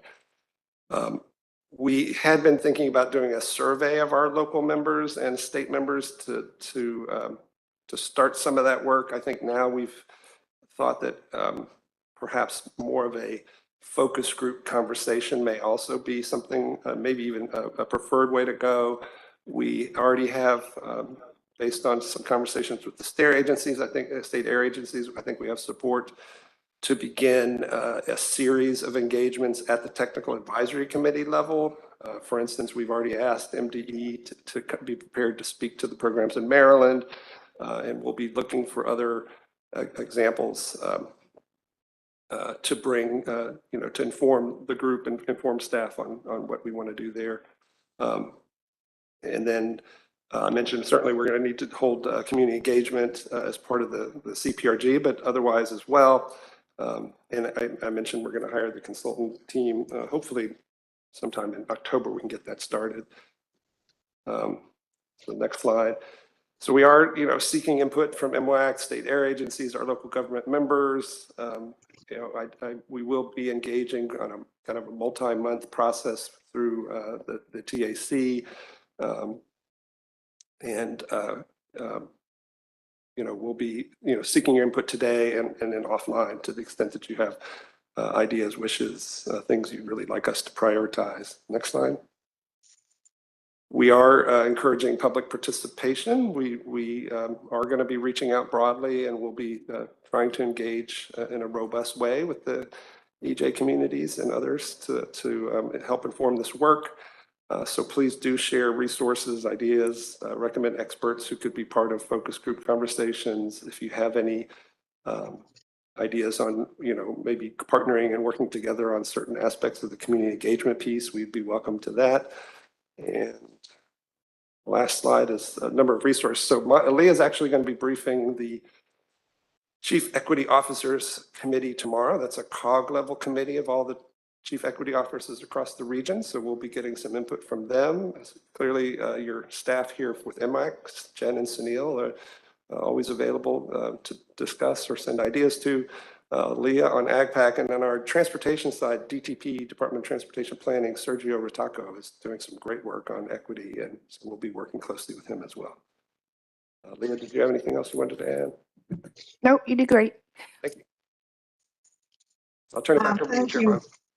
Thank you both. A great report, and I think we are getting closer to some of the issues that we've heard over the last few months about what are we doing about air quality and how does it factor in with our low-income communities. And I must admit that I have been one who has said within my jurisdiction to groups, you know, there was this professor, University of Maryland, or within the region, who did a review of the air quality in one of our neighborhoods and brought that to our committee, and we had to digest it. And I had to digest the fact that one community was standing out over others as being really full of bad air. So I think we all probably use information in that way.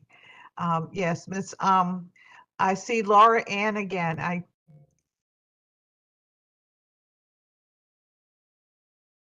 We're ready to receive your comment. I think Lorianne is not able to unmute. Oh, I see. I got you. All right. Okay, Miss Mink, I see you, and I see Mr. Snyder. Thank you so much, Chairwoman. It looks like I'm unable to unmute myself, and I'm unable to contribute to the chat. And so I appreciate the discussion about the racial equity toolkit that will be developed, and I'm glad you brought up that point.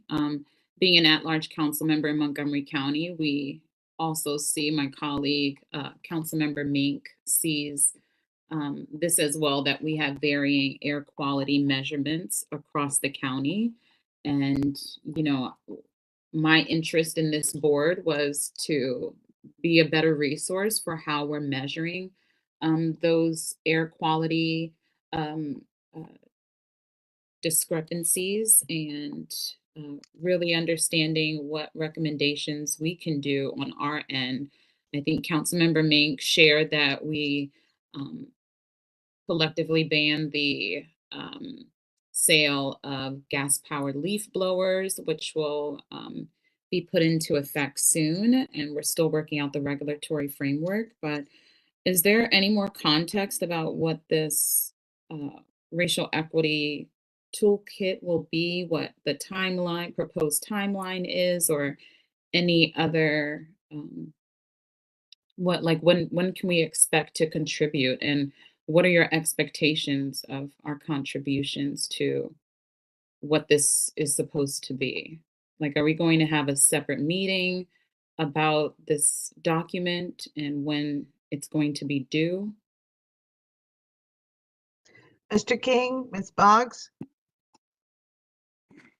So in terms of timing, and I was talking to Jen Desimone, given the timing constraints we had in this meeting, we were thinking of, you know, bringing back this item in the December meeting.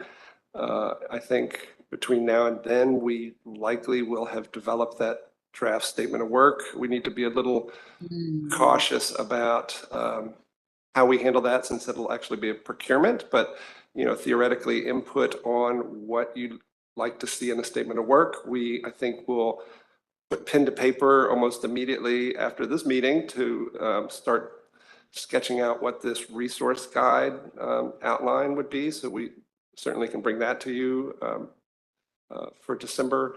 The CPRG work is slated to go from now till, you know, the due date of that plan is March 1st.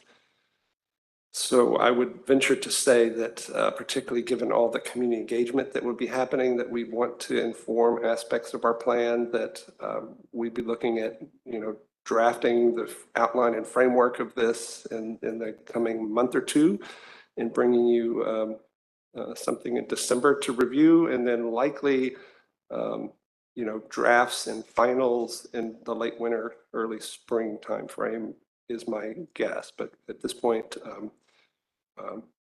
we were looking, I guess, for your blessing on the general approach, because I know there's been some uncertainty as to exactly where you want us to take this. And Okay, so are you going to send us we'll have a scope to review at the December meeting, or that will already be done? Are you doing an RFP? Like what are we expecting to? yeah, so the award for the consultants, the master contract probably won't be for another 2-3 weeks. And in parallel, we will be working on the scope of work for a task order request that would include support for updating the toolkit, support for the engagement, support for developing the resource guide. I would think that the initial requirement coming out of the task order would be for the consultant team to come up with their proposed work plan, project management plan, and their outline of the work. So my sense is by December, we'd be able to identify who the contractor is and likely have some really good framework outline approach, more specific approach documents to share with you. Oh, I guess I just thought that this body would have more of a say in what that statement of work is going to be calling for and what we're spending money on. I thought we would Yes. get proposals and be able to review those proposals as a body whose membership covers these fees to hire a consultant to do this work. Yes. We're being We could proactive. enable that. There's Okay. a number of ways to get that done. There was mention earlier of forming a subcommittee. I'm not sure that this group wants to formalize it that much. We certainly could take volunteers. We definitely could take volunteers, either elected or staff. We would tend to normally work this with the staff level, but whoever to sit on to both help us with the crafting of that statement of work and sitting on a technical selection panel to review and make the awards. So that's doable. Again, we need to be a little sensitive to how we handle that, given that it's a formal procurement. So for instance, whether or not we would, put task order requests documentation on a public website, I probably would not be allowed by our contracting folks. They'd want to hold it in close to the vest until such time as it's released to the public or to the master contractors that we have to submit proposals. But I think that we probably would be allowed to work with a work group to help us craft that and frame that. I don't see a problem with that. Okay, because this sounds like a new work that's being done, and so I'm not sure if your current consultants that you have in the Rolodex that have done previous projects have this specialized experience with producing what we need, and so an RFP should be shared widely to ensure we get. I mean, I don't know what the protocol is with COG, but I know that we want to make sure that we get the best person for the best cost, in the best time frame that can meet the required time frame. So Yeah, that's a really good point. Yeah, and I think your point is well taken. Getting a broad outreach. We also, you should state that COG as a procurement policy does have. Every procurement has an emphasis on DBE participation and yeah. Okay. So, Good. I'm sorry. Go right ahead, Ms. Sales. Oh no, I was done. If there's going to be a subcommittee, I would volunteer to be a part of it because I want to make sure that this is getting done since we talked about this before we recessed in the spring. So I'd love to Yes, help that's moving correct. forward. Thank you. Thank you. Ms. Mink and then Mr. Snyder. Yes. Thank you. Yeah, I think that the idea of a subcommittee is a good one. If we can, and I would certainly volunteer to, you know, myself and or staff to be engaged with that. Is there anything in the bylaws that would prevent members from being directly, you know, part of the subcommittee as opposed to staff? We'll ask Jennifer or Mr. King.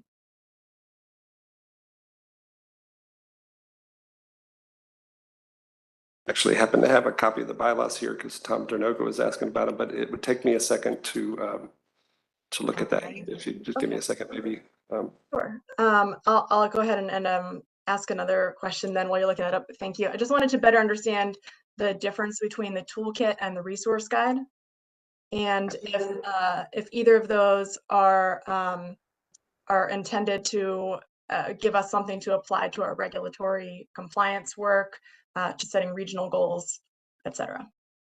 Yeah, and this is the kind of input we're really seeking. So, you know, what we just heard, help with, you know, regulatory aspects is something that we'll flag and put on the list. And Lee and I've had some in-depth conversations about this since it's evolved in the last several months. You know, initially the toolkit was entirely focused on best practices for engagement. And the resource guide concept that we're putting before you today is more broad. That could really cut across all aspects of this. Like I said, policies, programs, projects, regulatory, non-regulatory, you know, whatever it is that our members tell us they're really interested in support for.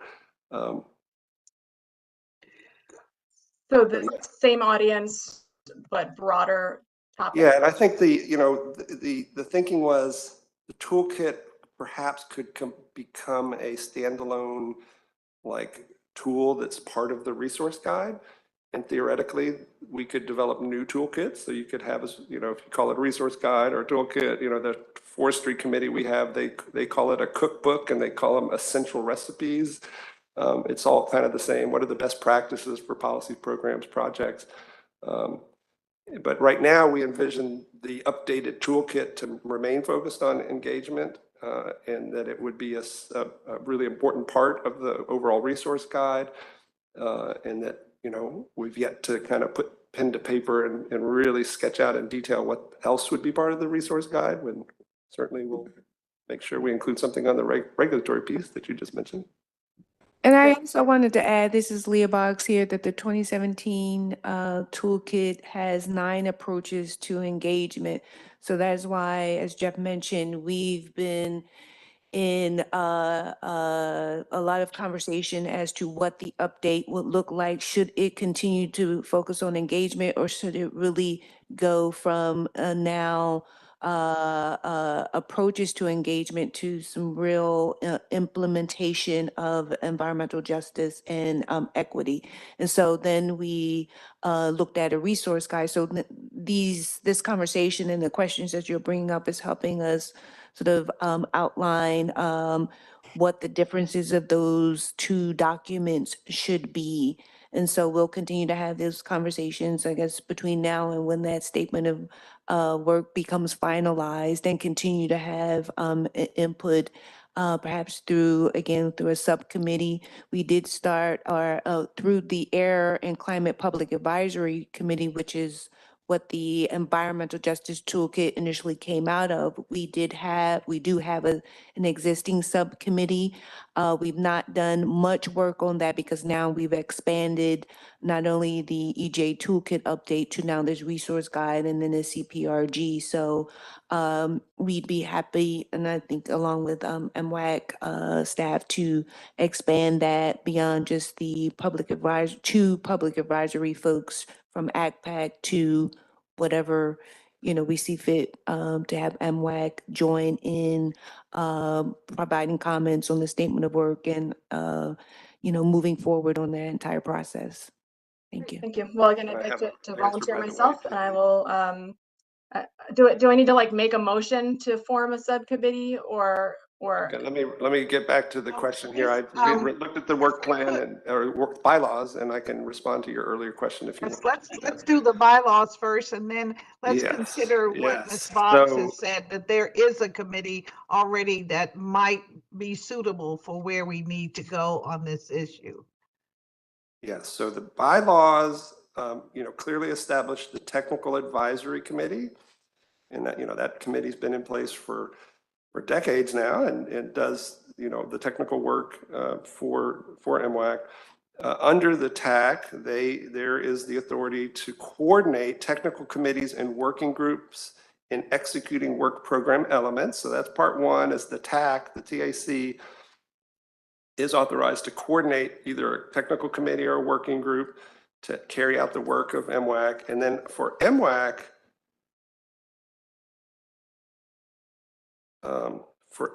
under 8.5, it's a very straightforward sentence that I think answers the question. It says the chair, upon approval by MWAC, may create and support subcommittees as deemed necessary for conducting its business. So clearly, you are authorized to create, Madam Chair, you are authorized to create, with the support of MWAC, a working committee, subcommittee. All right, a subcommittee may be appointed. So we have that answer, Ms. Mink.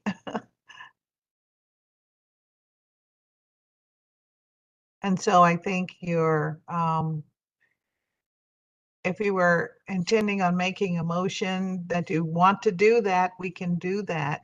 But may we hear from Mr. Snyder before we move to that level, since he had his hand up as long as you had yours up, Mr. Snyder. In all fairness, Well, thank you, I'm so Madam sorry Chair. I'm not there in person. So, but anyway, technical, we couldn't get there. Thank you, Madam Chair. I would second the motion from Ms. Meek with a couple additions, that it be geographically, that it represent the region geographically. And in the case of Virginia, it should be both the state and one or more localities. It's just the way we do things in Virginia versus Maryland. And a couple of sort of thematic questions. I think there's some threshold questions about definitions. What do we really mean when we use these terms? How do we define success? I think ultimately it's having better air for everybody and focusing on particularly areas that are worse than the average. I think, Madam Chair, you went through that exercise, and it's that kind of thing I'm interested in, which is focusing where air quality is lagging the average and then moving up the entire average across the region. So those would be objectives I'd set for this group, but very pleased to second the motion now that we know that we can do this. Thanks. All right. And so I will ask if there's any further discussion. We have a second on the floor, so any further discussion? Okay, hearing none, I'll call the question. All in favor of us from the Air Quality Committee creating a subcommittee for the express purpose of looking at equity and environmental justice and air quality. All right, all in favor? Yes, Madam Mr. Chair, Snyder. would include broad participation representing the different areas. All right, okay, all right. Definitely, it would include all of our jurisdictions with a focus, making sure that we have a representation from each of the states, and then an additional representative from one of our cities or towns or counties. Does that work, Mr. Snyder? Thank you very much, Madam All Chair. right, okay, all right. A little rusty here. Okay, all right. All in favor, would you signify with a sign of aye? Aye. Aye. Anyone opposed? Leave the motion carries, and so we will move forward with that. I recognize that we probably have a few volunteers already. indirectly. And so I heard from Ms. Sales and from Ms. Mink. One may represent the county, the other may represent the state, I suppose. We can look at it from that perspective. This is a committee that will be required to move expeditiously based on what Ms. Boggs and Mr. King have put before us. Wanted to come up with really a statement of work so that we know what we are asking a consultant to do, and also to define what our mission is within this subcommittee. So it's 2-3 parts, and it needs to be done quickly. And we need to probably meet within the next, I would say within the next 2 weeks or 10 days. And so if you want to volunteer for that, and you're representing now the state of Maryland, I'm very happy to represent the District of Columbia. But if you would like, let's get together soon. So I'll ask Ms. Mink if she will accept the appointment to represent the county or the state. The state. We'll ask you to represent the state of Maryland. Will you accept that? Oh, and I see Mr. Baloo, he is, are you indicating that you are available, sir? No, actually, I would like to make another statement here. Okay. And Well, Maryland, you're representing Virginia. We're yeah, happy Maryland, to have you. Maryland can speak for themselves, but the state of Virginia will be covered by either DEQ or some other state agency.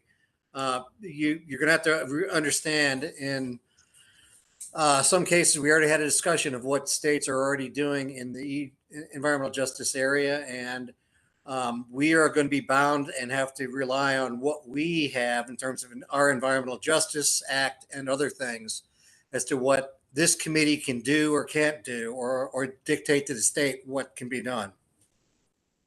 All right. Well, let's do this so that I don't make too many errors in this, opportunity to do appointments and to bring volunteers on board.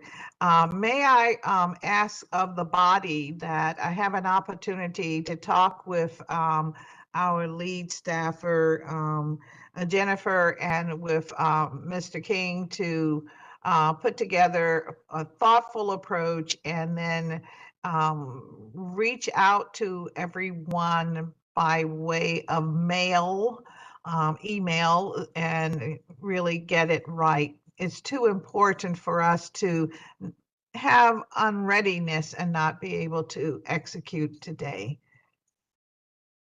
Is that an approach that we can all agree to? Anyone want to disagree with it and have a better idea?